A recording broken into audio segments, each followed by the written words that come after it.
El Chapo attacked in jail. This is the headline that has the entire world buzzing. But what does it really mean? Imagine the man once called untouchable. The legendary kingpin who slipped out of prisons like they were revolving doors, now trapped inside a concrete cage so tight he can barely see sunlight. And suddenly whispers say someone got to him. The story feels like it was ripped straight out of a crime drama. Yet these are the reports surfacing. Claims of an assault inside the most secure prison in America. Fans of true crime sagas are shocked, conspiracy theories are spiraling, and even his family is said to be rattled by the news. How could this happen inside ADX Florence, the so-called Alcatraz of the Rockies, where every move is watched and every sound is recorded? Was it a rival cartel's revenge reaching across borders? Was it a setup orchestrated by enemies in uniform? Or was it something deeper, a silent message meant to break him completely? Tonight, we're pulling back the curtain on the wildest claims, the chilling silences, and the explosive reactions that followed. Because if these whispers are even partly true, the El Chapo legend has entered its darkest chapter yet. That night carried an unease that no one inside the prison could explain. The walls of the Colorado Supermax, usually cold and predictable, seemed to hold a heavier silence than before. Joaquin El Chapo Guzman, the man once painted as untouchable, was supposed to be beyond the reach of any enemy. Yet whispers began to spread among the guards. Whispers of movement where none should exist. Sounds in the darkness that didn't fit the script of a place built to break men without ever letting them touch another soul. Sources close to the situation claim that faint shouts were heard from deep inside the isolation block. When staff finally reached the corridor, nothing appeared out of place. No alarms, no open doors, only Guzman sitting in his 7x12-foot cell, silent, his expression unreadable. But the silence itself was louder than anything. Within hours, reports began circulating that he had been found disoriented, with marks on his face. No official record has acknowledged this, yet the timing was too precise to ignore. For years, his lawyers had painted a picture of a man slowly eroding in a concrete tomb, cut off from his family, barred from human contact, treated like a specimen under glass. His sister once described him as being buried alive, his asthma worsening in the stale, recycled air, his mind fraying after endless nights without sleep. Now, with these new claims, that slow decay seemed to have crossed into something more violent. People began asking the question that refuses to fade. How could this happen in a facility where every movement is monitored and every second logged? The official answer is denial. Nothing happened, no incident occurred. But families, journalists, even some former correctional officers point to a pattern of cover-ups in America's most notorious prisons.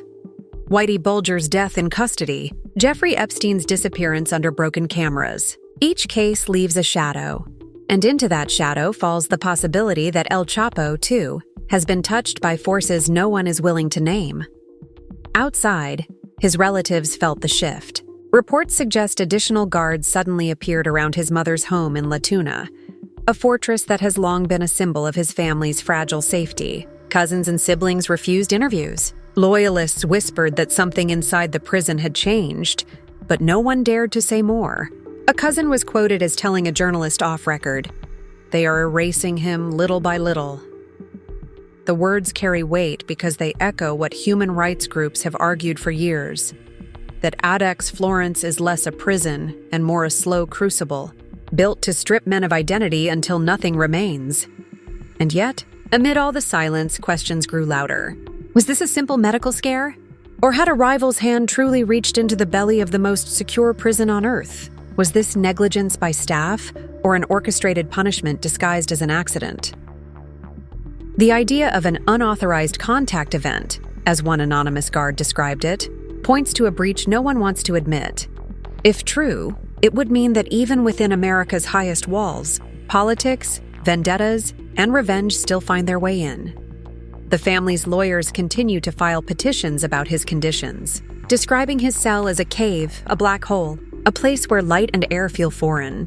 But on this occasion, they remained strangely muted. Some believe it is a legal strategy to avoid retaliation. Others think it's fear. Fear that speaking out might make things worse for him inside. Whatever the reason, their silence only adds fuel to the fire. And so, as news trickled through hidden channels and unconfirmed leaks, the world outside began piecing together a narrative more chilling than any court sentence. America's most notorious kingpin, trapped in isolation, suddenly vulnerable, possibly bruised, possibly silenced, with only shadows to testify. Whether this was chance or design, one truth cut through the noise. Even inside a fortress of concrete and steel, El Chapo still has enemies, and perhaps some of them wear the very uniforms sworn to keep him contained. The unanswered questions remain, suspended in the air like smoke after a fire, drawing attention to a story that feels unfinished and ready to ignite again without warning. Inside the prison, the routine is designed to leave no room for surprise. Doors lock in sequence. Cameras sweep every corridor and every inmate is monitored down to the smallest detail. But when whispers emerged that Joaquin Guzman had been found shaken, bruised, and disoriented, the system's perfect image cracked. It was supposed to be impossible. Yet the impossible was exactly what people began to believe had happened. Some sources insisted it wasn't a random act of violence, but a carefully engineered breach. One former officer, speaking off the record, described the ways guards could bend rules without leaving a trace. If you want to teach an inmate a lesson, he explained, you delay their medication, cut the water, or time a door so someone crosses their path. Nothing gets logged, nothing is provable, but the message is delivered. If such tactics were turned on Guzman, then the alleged assault wasn't a lapse in security, it was a signal. Outside the walls, reaction was immediate and divided. Supporters of Guzman's family expressed outrage, claiming the government was slowly destroying him, not through justice but through cruelty. Others, including longtime rivals, mocked the news, calling it a taste of his own medicine. In Mexican towns once under his control, barbershops and cafes buzzed with heated arguments. Some swore it was proof the United States wanted him erased, not just imprisoned. Others said it was cartel revenge, that old enemies had finally reached him in the one place he thought untouchable. His sister Bernarda, who has often spoken about his deteriorating health, reportedly broke down in tears during a private call with relatives. "He is disappearing before our eyes," she allegedly said, her voice filled with fear. Family members claimed that even her children noticed her change, whispering at night that their uncle was being punished in ways no one dared to describe. Lawyers were left in a difficult position. One of them told reporters, "We can't confirm anything because the Bureau of Prisons denies it all." But ask yourself, why are family members suddenly being silenced? Why is security tightened at his mother's home? Why does every path for appeals seem to vanish the moment we file paperwork? The implication was chilling.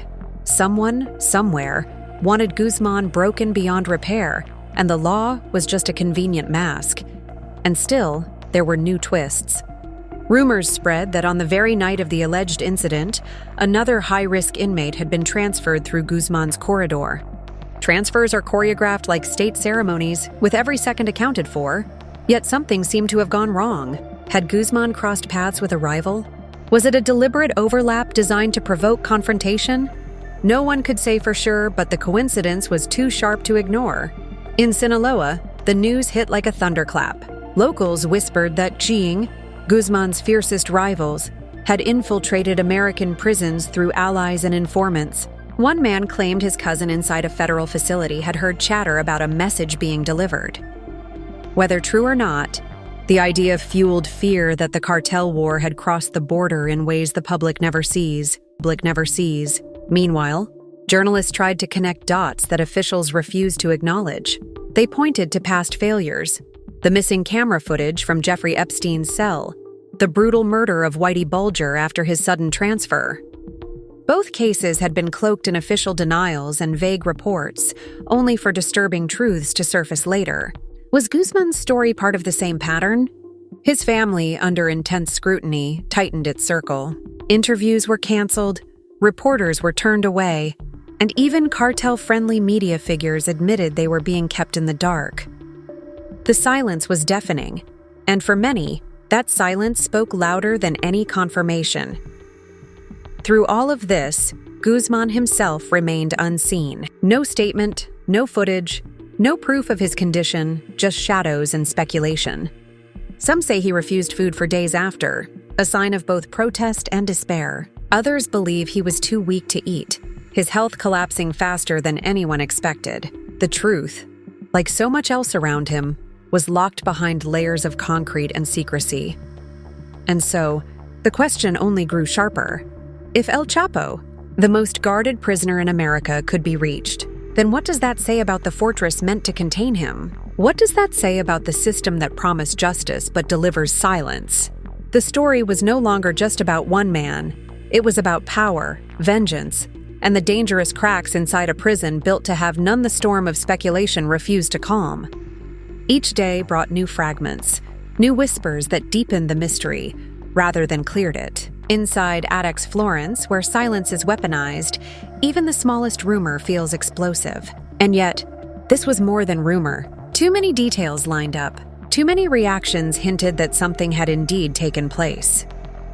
Sources close to law enforcement claimed that the so-called medical incident had left Guzman shaken in ways not seen before. One description spoke of him sitting on the concrete floor, his breathing shallow, his eyes darting like a man who had seen something he could not explain. Another said faint bruising was visible on his face, but no report ever made it into the official record. How could injuries appear without explanation? The Bureau of Prisons simply denied it, issuing the same line over and over. No incident occurred, but denials without evidence ring hollow, and people on the outside were quick to point out the pattern.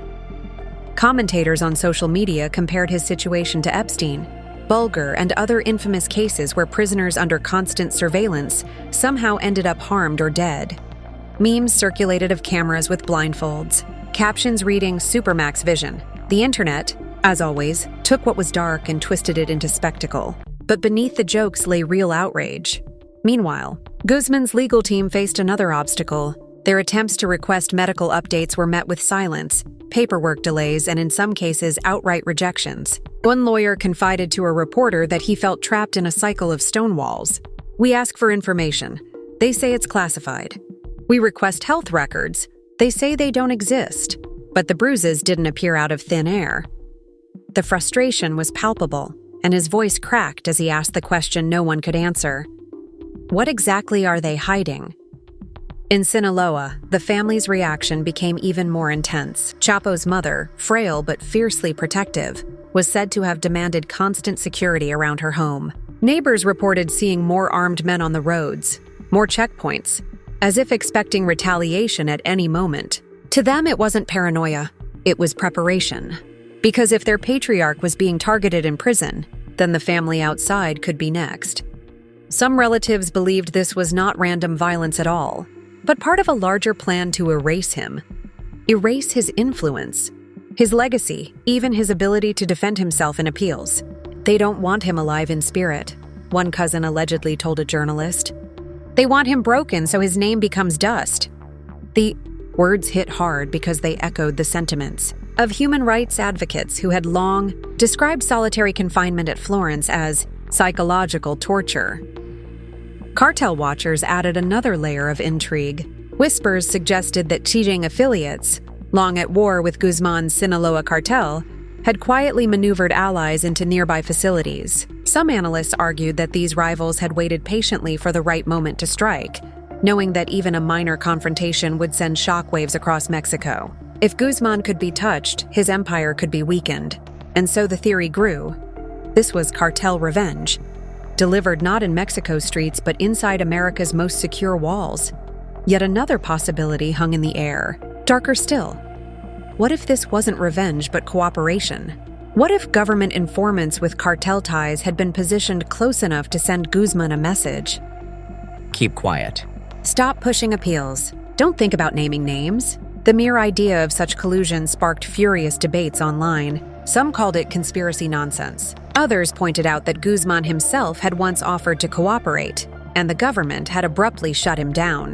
What did he know that was so dangerous? What truths would collapse if he spoke freely? Through all this, fans of true crime sagas consumed every word, every headline, every unverified whisper. Podcasts dissected the timeline. YouTube commentators speculated about blind spots in surveillance, and forums filled with theories ranging from the plausible to the absurd. Some said guards orchestrated it as punishment. Others believed rival inmates somehow slipped through locked doors. One theory even claimed Guzman staged the incident himself to prove he was unsafe, though few gave that idea weight. What mattered most was the undeniable tension. A man who once walked out of Mexican prisons with ease now sat bruised and silent inside America's fortress, and nobody could explain how it happened. Every unanswered question piled higher until the silence itself became louder than the truth. And it was in that silence, thick and suffocating, that the story took on its darkest shape, because silence in a place like Florence is never accidental. It is curated, controlled, and weaponized. And just when it seemed the speculation had reached its peak, another detail surfaced. One so chilling it reignited the entire storm. A source alleged that shortly before the supposed incident, Guzman had been preparing to push forward with new legal motions, filings that could have allowed him slightly more freedom of contact. Days later, the attempt was quietly withdrawn, never explained, never pursued again. For many, this was proof enough. Whatever happened that night wasn't just violence. It was a warning, sharp and unmistakable. The silence following those reports became its own kind of roar. In a prison built to erase noise, the absence of answers made the rumors even louder. Official channels kept repeating the same cold statement. No incident occurred. Yet too many signs pointed the other way. Guards suddenly transferred, medical staff rotated, and corridors sealed without explanation. The pattern was familiar to anyone who had studied past scandals in America's prison system. Guzman's lawyer pressed harder, telling one outlet that every step we take to ask for transparency is blocked, delayed, or buried in paperwork. He described the process as trying to speak into a wall that only echoes silence back.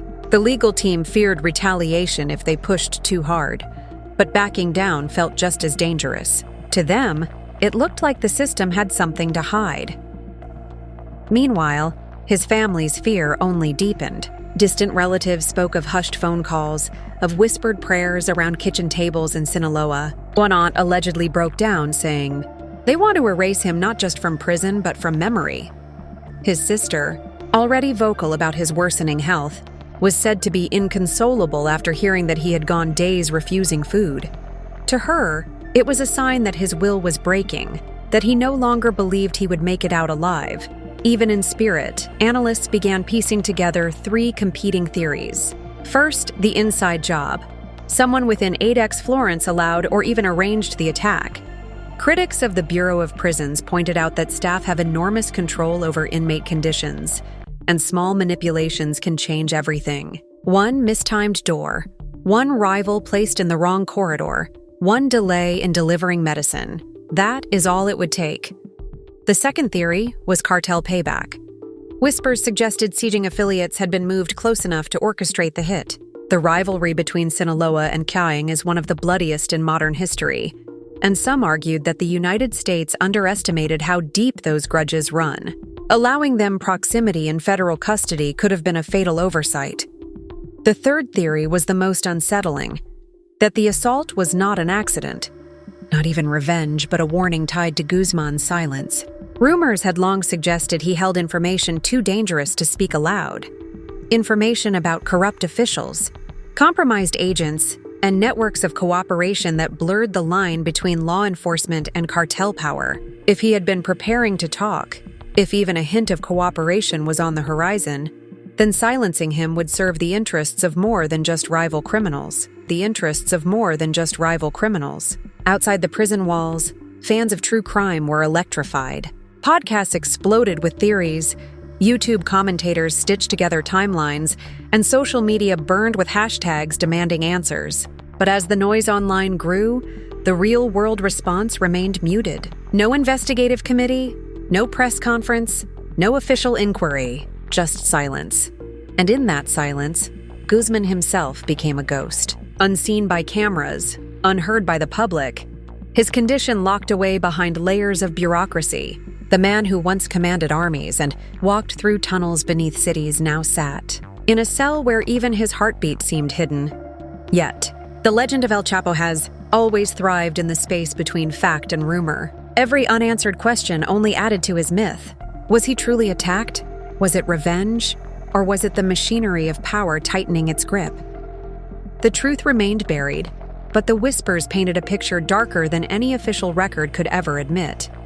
And so the world waited, knowing that in places like Adex Florence, stories don't end with clarity. They end with shadows, contradictions, and silence that leaves everyone wondering who benefits most when a man like El Chapo is no longer able to speak. The days after the alleged incident stretched into weeks, but the silence never lifted. Every time journalists pressed the Bureau of Prisons for clarity, they were met with the same carefully rehearsed denial. No incident occurred. Yet within the walls of Adex Florence, inmates whispered stories through vents and scraps of coded notes, painting a picture too consistent to dismiss. One claimed Guzman had been left lying on the floor for nearly an hour before medical staff arrived. Another said he heard muffled shouting, followed by an unnatural quiet that felt orchestrated. Outside, the pressure mounted. Human rights groups demanded independent inspections, pointing out that solitary confinement at Florence has long been described as psychological torture. Their reports resurfaced, describing inmates who mutilated themselves, who swallowed razor blades, who lost all sense of reality in endless silence. To them, Guzman's situation wasn't an isolated case. It was the inevitable result of a system designed to break men without leaving visible scars. Still, the whispers about an attack carried more weight than ever. One source tied to federal corrections said there had been an unauthorized contact event. Though no paperwork was ever filed, the phrase alone hinted at a breach in protocol. If true, it would mean America's most secure prison had failed at the one thing it promised above all: absolute control. The Guzman family's behavior added fuel to the speculation. Relatives in Sinaloa withdrew from public view, while reports of heavily armed guards patrolling near his mother's home spread quickly. Neighbors described convoys of vehicles moving through La Tuna at night, headlights off as if expecting something. The message was clear. The family believed the threat was real, and they were preparing for more. Legal complications deepened the drama. Guzman's lawyers had already struggled to maintain communication due to restrictions on funding and monitoring. Now insiders claimed that every attempt to inquire about his health hit a wall. "We file motions, they vanish into the system," one lawyer confided. "We ask questions and doors close. It's as if someone wants to make sure we never know the truth." Meanwhile, debates raged in Mexico. Talk shows replayed old footage of Guzman's trials, commentators arguing over whether the United States had turned his imprisonment into something darker. Some insisted it was a cover-up for state-sanctioned punishment. Others believed it was retaliation by rivals who had infiltrated the prison system. One particularly heated segment featured a former military analyst suggesting that the U.S. used Guzman as a political pawn, keeping him alive but broken to send a message across borders. Social media only amplified the frenzy. Fans of Cartel lore flooded platforms with theories that guards had staged the attack to intimidate him, that an enemy inmate had slipped through, that the government itself wanted him silenced before he revealed too much. Hashtags trended, memes spread, and video creators dissected every possible angle, each twist in the narrative fueling more questions than answers. Yet through all the noise, the most disturbing detail remained unresolved. If Guzman truly was attacked, who ordered it? Was it cartel payback, a rogue guard, or something more calculated? An attempt by unseen powers to erase him before he could speak? And if it could happen to him, the most closely watched prisoner in America, what did that say about everyone else locked inside those walls? As weeks turned into months, one thing became undeniable. The story of El Chapo had entered a new phase. No longer about escapes or trials, it was now about silence, shadows, and the possibility that justice itself had been weaponized. And in that silence, the legend of Joaquin Guzman did not die. It grew darker, sharper, more haunting, an unfinished story waiting to erupt again with a single leak, a single testimony, a single moment of truth that could shatter the carefully built facade of control. And then came the detail that twisted the entire saga into something even darker. Insiders hinted that Guzman had been preparing a new wave of legal motions before the night of the alleged assault, requests that could have eased his restrictions, allowed slightly more contact with his family, maybe even opened the door to cooperation. Yet almost overnight, those motions vanished, withdrawn without explanation. No public record, no press, nothing. To observers, it looked less like coincidence and more like cause and effect. Whispers began to circle that Guzman had tried to push too far, to leverage information that others wanted buried. Some believed he was ready to reveal names of politicians, bankers, even American officials who had turned a blind eye while his empire flourished. If so, silencing him would protect not just rivals, but powerful figures in suits and uniforms. The theory was chilling, but it spread quickly, because the silence from authorities only made it sound more plausible. His family's response spoke volumes. His sister, once outspoken, refused interviews entirely. His cousin, who had previously shared guarded comments, went silent. Even lawyers who had been willing to talk in vague terms now shut their doors. Observers noticed that every time the topic was raised in Mexican media, conversations ended abruptly, as if someone had warned them not to dig deeper. And still, from inside Florence, faint signals emerged. Rumors of him refusing food. Whispers of guards taunting him with threats like, "No one will ever hear you again." Unconfirmed, unverifiable, yet perfectly in line with the atmosphere of a prison built on silence. Even former inmates who had survived ADEX described the tactics: lights that never truly dim, guards who delay medication, voices from unseen places designed to break the mind. "It's not about killing you," one ex-prisoner once said. "It's about erasing you until you don't exist anymore." Analysts connected the dots to a broader pattern. In the war on drugs, El Chapo had always been more than a criminal. He was a symbol. Capturing him was America's trophy, but trophies aren't supposed to speak. If Guzman were to testify about the corruption that kept his empire alive, the myth of a clean victory would collapse. The war on drugs would look less like a battle and more like a business arrangement. Cartel watchers in Mexico took it further, claiming that his silence was worth more to both governments than his cooperation. "Alive but broken," one commentator said. "That is the perfect outcome. No martyr, no leaks, just a ghost." The public, however, wasn't so quick to accept silence. Social media roared with accusations, conspiracy videos exploded, and true crime fans dissected every detail like detectives. Some even claimed to have insider audio, though none of it could be verified.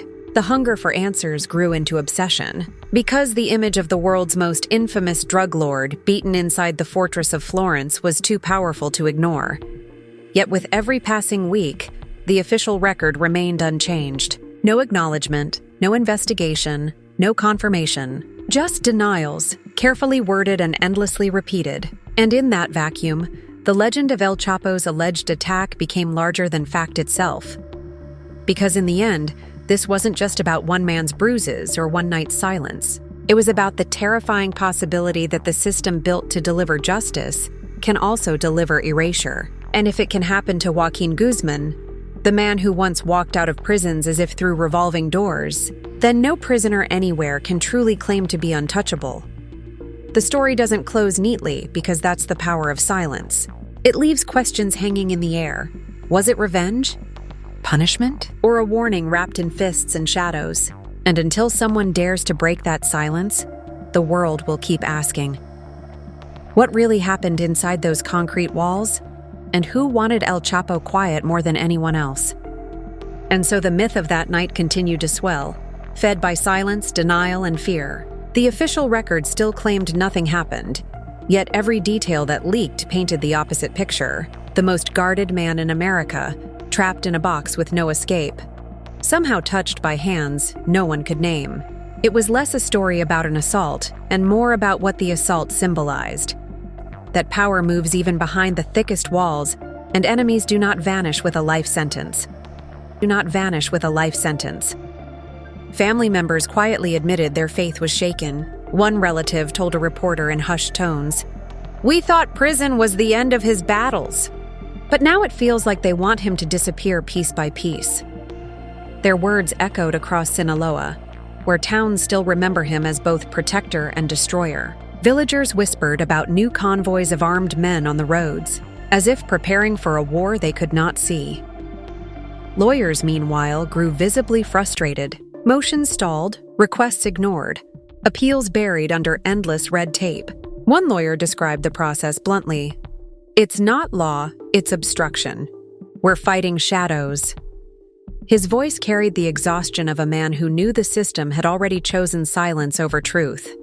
And beyond the legal world, analysts argued about motives. Some believed it was pure cartel revenge, Xideng's invisible hand reaching across prison corridors. Others claimed it was punishment, orchestrated by guards who resented being forced to watch over the world's most infamous prisoner day after day. But the darkest theory persisted, that the government itself wanted him silenced before he revealed names too powerful to withstand exposure.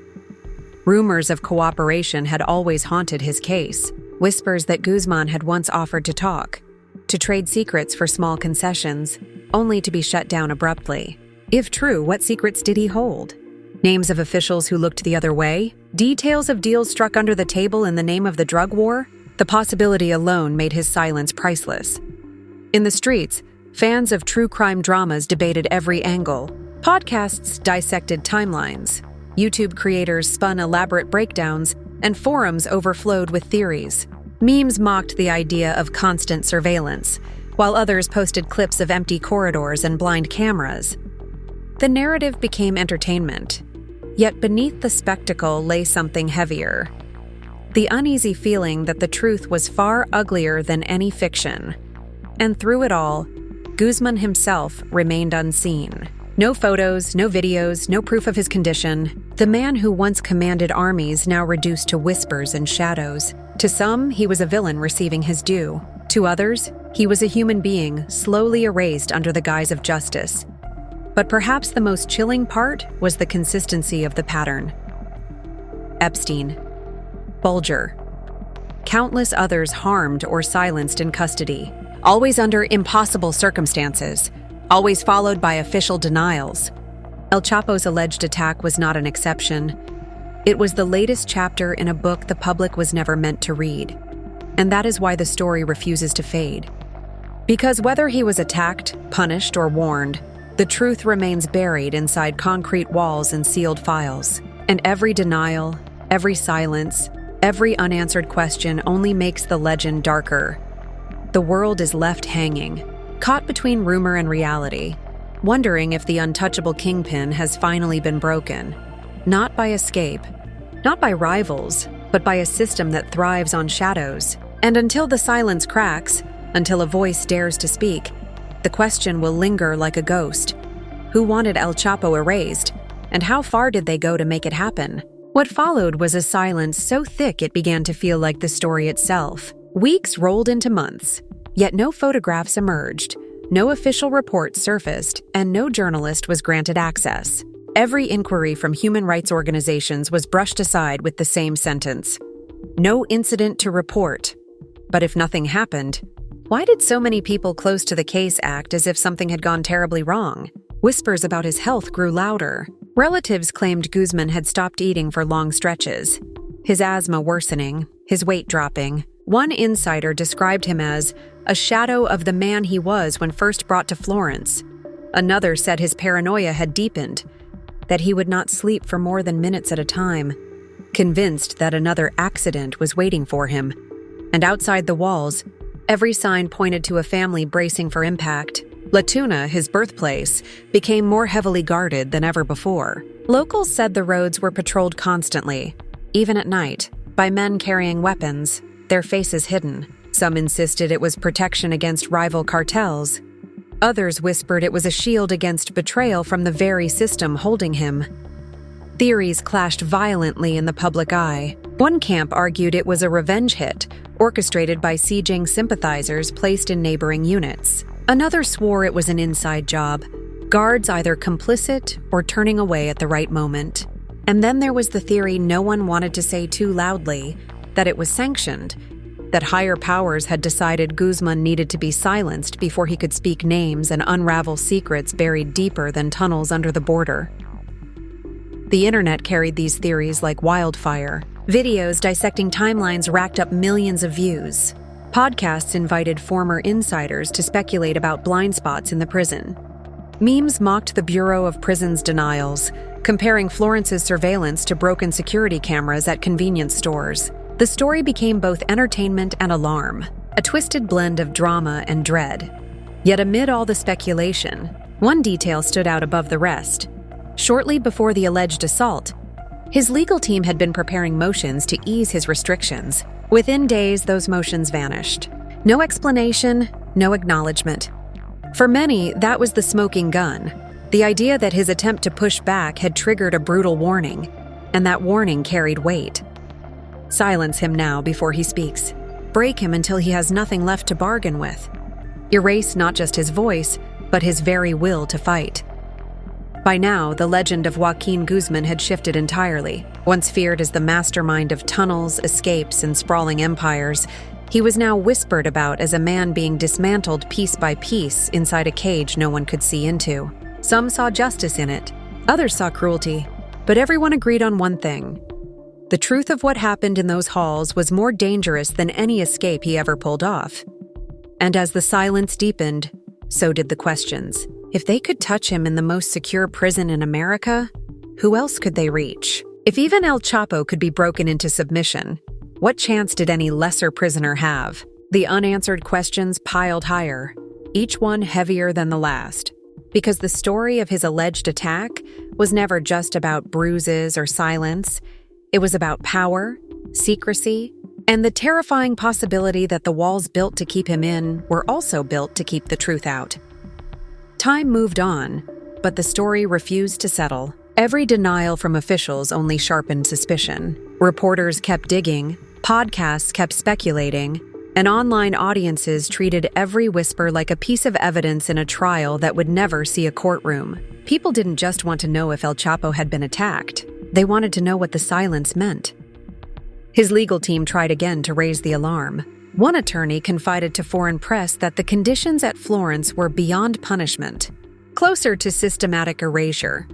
He described Guzman's mental state as fragile, his physical health deteriorating, and his every communication filtered until nothing real remained. If he writes a letter, it's screened. If he tries to call, it's blocked. If he breathes too loud, they call it a disturbance. Tell me how a man can survive like this. His words painted the picture of a human being dismantled one layer at a time. In Mexico, debates reached fever pitch. Talk shows staged shouting matches over whether Guzman was being quietly executed or merely suffering the natural decline of a man locked away in brutal isolation. Some hosts insisted the United States had no reason to harm him. Others shouted back that silencing him was the only way to keep deeper corruption from surfacing. Audiences gasped, clapped, and argued as if watching a scripted soap opera. The line between reality and drama completely erased. Families of other high-profile inmates spoke out too. Some told stories of how their loved ones had been mistreated, ignored, or punished in similar ways. One widow of a former mob figure declared on live television, "If it can happen to him, it can happen to anyone." Florence isn't a prison, it's a graveyard where they bury men alive. Her words went viral, adding more fuel to the firestorm. The cartel world responded in its own cryptic ways. Banners, narcomantas, appeared in Mexican cities, scrawled with warnings and messages claiming vengeance would come if Guzman was harmed. No one could prove who hung them, but their presence suggested that far from being forgotten, his name still carried weight, still commanded loyalty, and with loyalty came danger. Meanwhile, inside Florence, rumors described small shifts in his behavior. Guards whispered that he had stopped speaking altogether for days at a time, staring at the walls as if expecting them to close in. Another claimed he began scribbling messages on scraps of paper, only to tear them apart before anyone could read them. Whether true or not, these accounts painted the portrait of a man unraveling in silence. Yet even as his world shrank, the legend outside grew. True crime fans treated him like a ghost haunting the American justice system. Every YouTube video about his alleged attack racked up views, every podcast episode sparked arguments, and every theory, no matter how outlandish, found an audience. Was he beaten by rivals? Punished by guards? Silenced by government orders? The lack of answers turned speculation into certainty for those desperate to believe. And in that gap between denial and belief, the most haunting possibility took shape, that the assault wasn't just about Guzman. It was a message to anyone who thought of speaking, resisting, or exposing truths hidden behind the curtain of power. A reminder that even the loudest voices can be forced into silence. Even legends can be erased. So the story lingers, unresolved, heavier with each passing day. No footage, no testimony, no closure. Just shadows, contradictions, and the echo of a single question that refuses to die. If the world's most infamous drug lord can be touched in America's most secure prison, then who, if anyone, is truly safe behind those walls? And so the saga of El Chapo inside America's most secure prison does not end with clarity, but with a cloud of silence so thick it feels deliberate. Officials repeat their lines, insisting no incident occurred. Yet the whispers refuse to die. Family members tighten their circles. Lawyers fight battles that vanish into paperwork, and the public is left with nothing but contradictions. This isn't just about one man locked in a cell. It's about what his story represents. The cracks in a system that claims to be unbreakable. The patterns of cover-ups that seem to follow every high-profile prisoner, and the possibility that justice is sometimes less about truth and more about control. Was he attacked by rivals? Punished by guards? Silenced by forces that feared what he might reveal? No one outside those walls may ever know, but the silence itself is its own kind of answer. For his supporters, it is proof that he is being erased. For his enemies, it is the long-awaited downfall of a man who once terrorized nations. For the rest of us, it is a chilling reminder that power can move unseen, even in the most fortified places. And now, the story is in your hands. What do you believe really happened behind those concrete walls? Was this an inside job? Cartel revenge? Or something even bigger? Something no one dares to say out loud? Let us know in the comments below, because your voice adds to the conversation they want buried. If you were stunned by this breakdown, make sure you hit the like button, subscribe to the channel, and turn on notifications so you never miss an update when the next twist drops. And don't just watch, be part of the debate. Because in a world where silence rules, sometimes asking the question is the loudest act of all.